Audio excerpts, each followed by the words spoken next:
Hello student, हम लोग बेलन डैम पे खड़े हैं। इस टाइम लाइव कवरेज कर रहे हैं बेलन डैम का। जैसा कि आप जानते हैं, बेलन नदी जो सोनभद्र के पश्चिमी क्षेत्र से निकली है। जैसा कि आपको दिख रहा है पीछे पूरा बेलन डैम है। थोड़ा सा कैमरे को ऊपर करेंगे और दिखाएंगे चारों तरफ किस तरह से डैम का क्या नज़ारा है।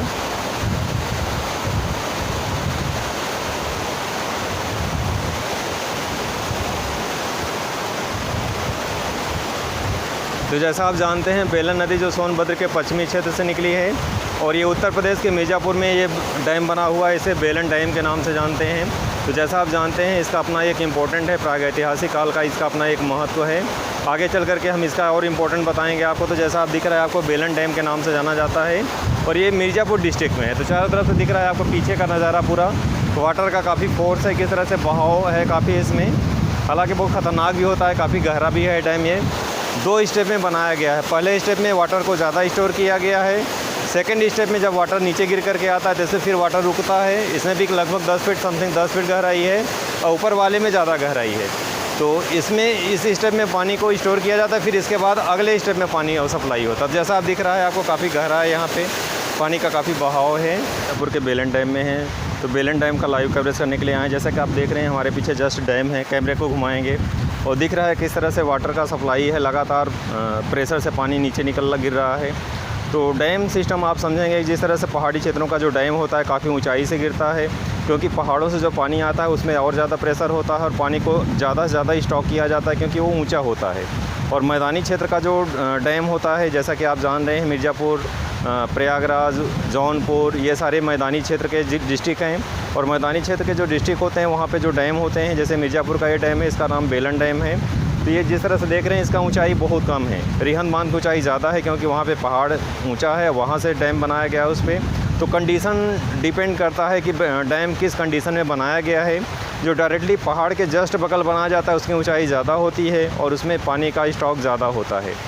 और जहाँ पे भूमि समतल होती है, डायरेक्टली पहाड़ी क्षेत्र जहाँ नहीं होता, तो वहाँ पे लेवल कम होता है और वहाँ की ऊंचाई ज़्यादा नहीं होती। तो ऐसे कंडीशन में डैम का सिस्टम समझना होगा आपको कि पहाड़ी क्षेत्रों में डैम जो होते हैं काफ़ी ऊंचे होते हैं और मैदानी क्षेत्रों के जो डैम होते हैं, जहाँ पे पहाड़ ऊंचाई ज़्यादा कम होती है। जैसा कि आप जानते हैं, ये जितने भी पहाड़ हैं हिमालय श्रृंखला के, उनकी ऊंचाई ज़्यादा होती है। जैसे आप उत्तराखंड में डैम जितने बने हैं, उनकी ऊंचाई ज़्यादा है। और मैदानी क्षेत्रों में उत्तर प्रदेश के जो पहाड़ हैं, पर्वत हैं, जैसे विंध्य पर्वत का ये श्रृंखलाएँ हैं, और विंध्य पर्वत की ऊंचाई इतनी ज़्यादा नहीं है। तो ऐसे कंडीशन में इसके जो डैम बनेंगे, ऊंचाई ज़्यादा नहीं होगी। तो जैसा आप देख रहे हैं, हमारे पीछे दूर दूर से डैम की ऊंचाई ज़्यादा यहाँ पे 10 फीट ऊंचाई बनाया गया है, 15 फीट। हालांकि काफ़ी पानी स्टॉक इसमें है, लेकिन जब बारिश होने लगती है, बरसात तेज़ हो जाती है, तो इसका प्रेशर बहुत तेज़ हो जाता है।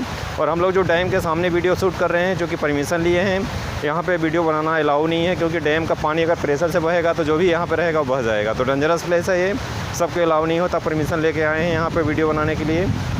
और साथ साथ डैम सिस्टम को आपको समझना होगा कि डैम जो होते हैं, पहाड़ी क्षेत्रों के डैम ज़्यादा ऊँचे होते हैं, पानी का स्टॉक उसमें ज़्यादा होगा। उसका डैम में बिजली सप्लाई हो सकती है, मत्स्य पालन हो सकता है, नौका परिवहन हो सकता है, बहुत सारा सिस्टम उसमें हो सकता है। लेकिन जो मैदानी क्षेत्र में, यानी विंध्य पर्वत श्रृंखला के जो डैम है, उनकी ऊंचाई इतनी ज़्यादा नहीं है, तो उसमें बहुत सारी चीज़ें नहीं हो सकती। तो दोनों में डिफरेंसेस समझना होगा कि पर्वतीय क्षेत्रों के डैम जो हैं उनमें और मैदानी क्षेत्रों के जो डैम हैं, जैसे आपका उत्तर प्रदेश का पूर्वोत्तर क्षेत्र जो है, वहाँ पे जो डैम है, जो झरने हैं, उनकी ऊंचाई ज़्यादा नहीं है। इसके पहले भी वीडियो हमने आपके पास भेज चुके हैं। लखनिया दरी का वाटरफॉल है, उतनी ऊंचाई नहीं जितना उत्तराखंड में आपको मिलेगा, हिमाचल प्रदेश में मिलेगा, या फिर हिमालय श्रृंखला से संबंधित जो भी डैम मिलेंगे, जो भी झरने या झील मिलेंगे, उनकी ऊंचाई ज़्यादा होगी, वाटर सप्लाई उनका ज़्यादा होगा, उनमें मल्टीपल सिस्टम ज़्यादा होगा, जैसे मत्स्य पालन है, बिजली उत्पादन है, नौका परिवहन है, सिंचाई के साधन, नहरों का विकास उसमें ज़्यादा होगा। इसमें वाटर सप्लाई उतना नहीं होता, इसलिए इनका विस्तार उतना नहीं होता। तो मल्टीपल उद्देश्य ये भी बनाए जाते हैं, लेकिन इतना मल्टीपल उद्देश्य, क्योंकि बिजली सप्लाई के लिए वाटर का फोर्स ज़्यादा होना चाहिए। तो पहाड़ों के, यानी उत्तराखंड हिमालय श्रेणी की जो डैम है, उनमें प्रेशर ज़्यादा होता है। प्रेशर ज़्यादा होगा तभी टरबाइन मशीनें चल सकती हैं। तो बहुत सारा सिस्टम उसको आपको समझना होगा कि टरबाइन मशीनों को चलाने के लिए पानी का बहाव तेज़ होना चाहिए, तभी टरबाइन चलेगी, और टरबाइन चलेगी तभी बिजली का उत्पादन होगा। तो ये उत्तर प्रदेश का डैम है, मिर्ज़ापुर डिस्ट्रिक्ट का है। जितने भी प्लेस ऐसे हैं, आपको हम लाइव कवरेज दिखाते रहेंगे। देख रहा है, बहुत सुंदर नज़ारा है, किस तरह से पानी नीचे गिर रहा है और इसका दूर दूर से इसका सप्लाई हो रहा है। तो बहुत सुंदर जगह है, इसको देखेंगे हम लोग। लाइव कवरेज करने के लिए आज आए हैं यहाँ पे बेलन डैम का, और ये बेलन डैम मिर्ज़ापुर डिस्ट्रिक्ट में पड़ता है। तो जैसा आपको देख रहे हैं कि काफ़ी अच्छा है स्टॉक, इसके पीछे इस डैम के पीछे पानी को स्टॉक किया गया है, और ये पानी जो है ओवरफ्लो होकर बह रहा है। जब बरसात होता है तो बरसात में कई नदियों का प्रवाह जब तेज़ हो जाता है तो ऐसा कंडीशन में इसका प्रवाह और तेज़ हो जाता है। जैसा आप देख रहे हैं यहाँ पे हम लोग खड़े हैं, और जब प्रेशर होता है तो यहाँ पे खड़े होना संभव नहीं है, क्योंकि यहाँ पे तो पानी निकलेगा। आप बीचों बीच यानी डैम के हम लोग जस्ट बीचों बीच खड़े हैं, यहाँ बीचों बीच खड़े होना संभव ही नहीं, क्योंकि यहाँ इतना जल का प्रवाह होगा कि आप यहाँ पे खड़े ही नहीं हो सकते। तो आज की वीडियो में हम लोग और आगे लाइव कवरेज करेंगे और देखेंगे किस तरह से डैम का क्या नज़ारा है। इस बेलन डैम का और नज़ारा आपको दिखाते हैं, और आगे देखते हैं कैसे कितना पानी स्टॉक किया गया है, किस तरह से ऊंचाई से बनाया गया है और कैसे है। तो चलिए देखते हैं हम लोग लाइव कवरेज करते हैं बेलन डैम का।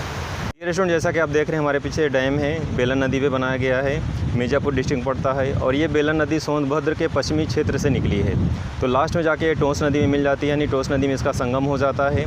और यहाँ पे देख रहे हैं यानी बेलन नदी का ये क्षेत्र जो मिर्ज़ापुर डिस्ट्रिक्ट में लग रहा है, जिसमें जहाँ पे डैम बनाया गया है। तो बेलन नदी का ये डैम है, और जिस तरह से आपको दिख रहा है दूर दूर तक इसमें पानी का प्रवाह है, और इस तरह से ये जल आगे जा कर के टोंस नदी में मिल जाता है। तो इसका प्रागैतिहासिक महत्व है, इसका इम्पोर्टेंट है प्रागैतिहासिक काल का।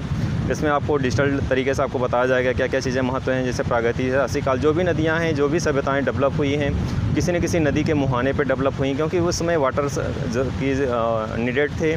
जैसे आप जानते हैं एग्रीकल्चर करना हुआ, या फिर खुद के लिए पानी को पीने का आवश्यकता पड़ती है, या फिर अन्य चीज़ों के लिए आवश्यकता पड़ती है। तो वाटर की आवश्यकता हमेशा रही है, और जहाँ पे भी सभ्यताएँ डेवलप हुई हैं किसी न किसी नदी घाटी में ही डेवलप हुई हैं। तो इसका अपना एक प्रागैतिहासिक महत्व है। इस पर काफ़ी रिसर्च चल रहा है इस टॉपिक पे कि प्रागैतिहासिक काल के टाइम में इसका क्या इंपॉर्टेंट है, किस तरह की सभ्यताएँ का स्रोत यहाँ पर भी रहा और यहाँ पर भी ये सभ्यताएँ डेवलप हुई हैं। तो इसका भी अपना एक इम्पोर्टेंट है।